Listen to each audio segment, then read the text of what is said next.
Previously in Olympic National Park, we spent time in the Hurricane Ridge area, Lake Crescent, and hiked Mount Storm King. But today our first stop is along the Olympic Peninsula at Cape Flattery, which is the furthest northwest point in the continental U.S. Good morning. Today is our last day on the Olympic Peninsula, and right now we are on the Cape Flattery Trail. It's very foggy and cloudy out, so hopefully we get to see everything.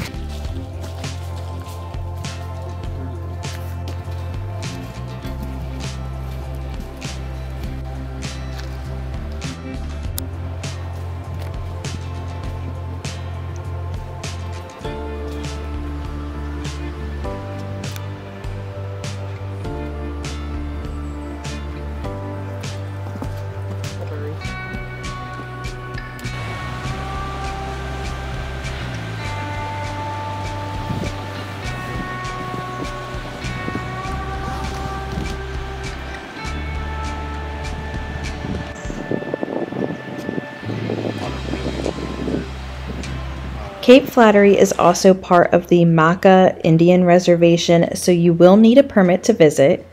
This 0.75-mile trail takes you down to a dramatic view of the Pacific Ocean, Tatoosh Island, with the Cape Flattery Lighthouse on it, the deep narrow coves, sea stacks, and the towering cliffs along the coast, with the turquoise blue waters crashing. It's so hard not to be amazed.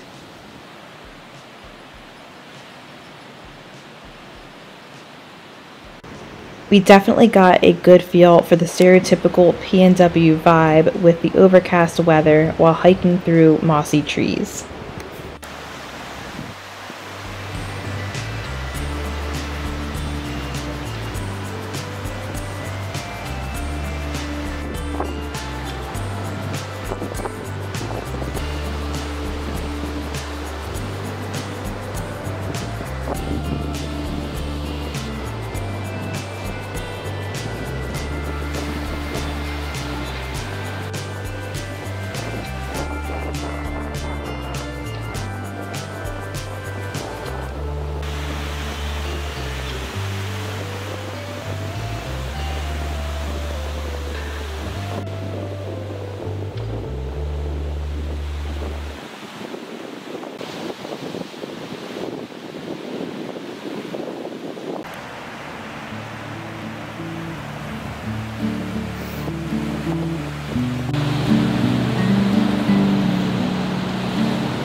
We are at the most northwest point in the lower 48, and it is just absolutely spectacular.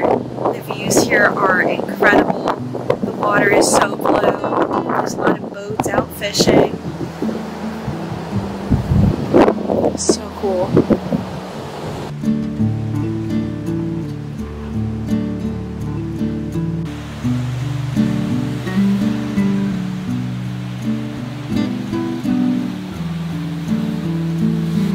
And there's something that's just so peaceful about watching these waves crash up against the shore.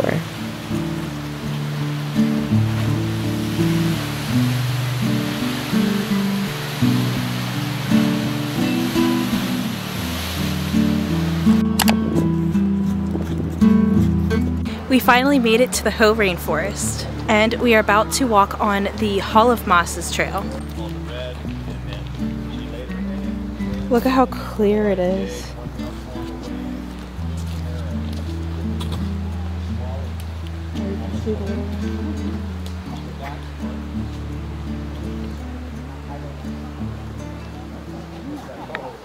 Our next stop, and probably the most visited and popular part of Olympic National Park, is the Hoh Rainforest.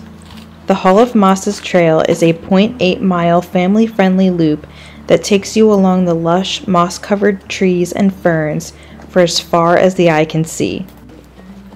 This hike is the most popular of all the hikes in the Hoh Rainforest because you really get an immersive experience on an easy trail. What makes Olympic National Park so special and unique is the biodiversity with 3 distinct ecosystems, including the subalpine forest and wildflower meadows, the rugged Pacific coast, and finally the temperate rainforest.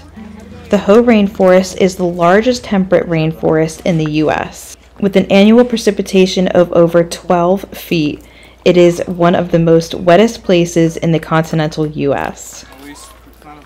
As you hike this trail, you'll see tons of old trees from spruce to cedar, hemlock, Douglas fir, maple, and cottonwood. But the most impressive thing to me was just the sheer size of these trees. It felt like straight out of a storybook walking through here.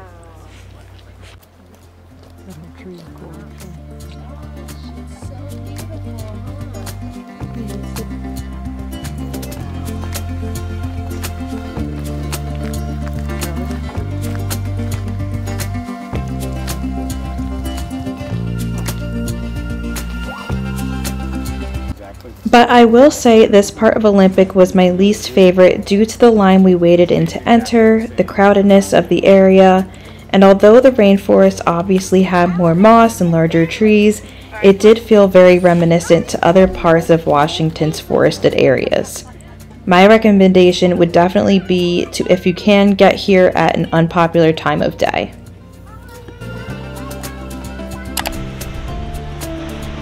Our next and final stop at Olympic National Park is Rialto Beach. Here you'll find rocky beaches, giant drift logs, waves crashing against sea stacks, and a coastal forest. However, the main attraction here is the Hole in the Wall Trail. This 3.3-mile out and back trail takes you along the beach through rocks, sand, and driftwood with views of the sea stacks. Since this hike is along the beach, you do need to plan this hike around the tide as it will be impassable during high tide. Give yourself enough time for the full out and back as well as time for pictures and tide pooling.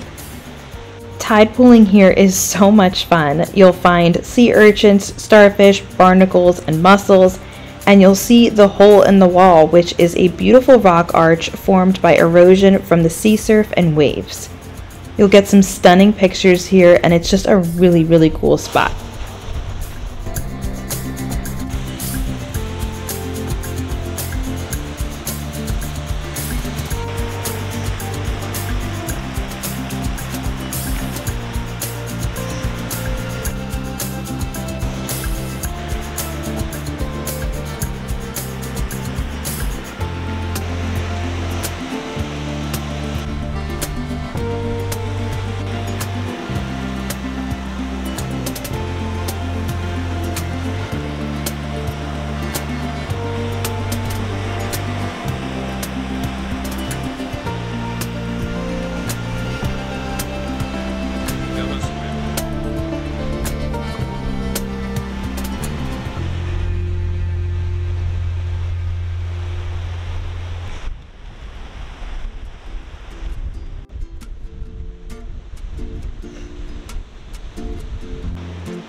We then spent the rest of our time just exploring the beach and taking it all in.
Stay tuned for our next stop, North Cascades National Park.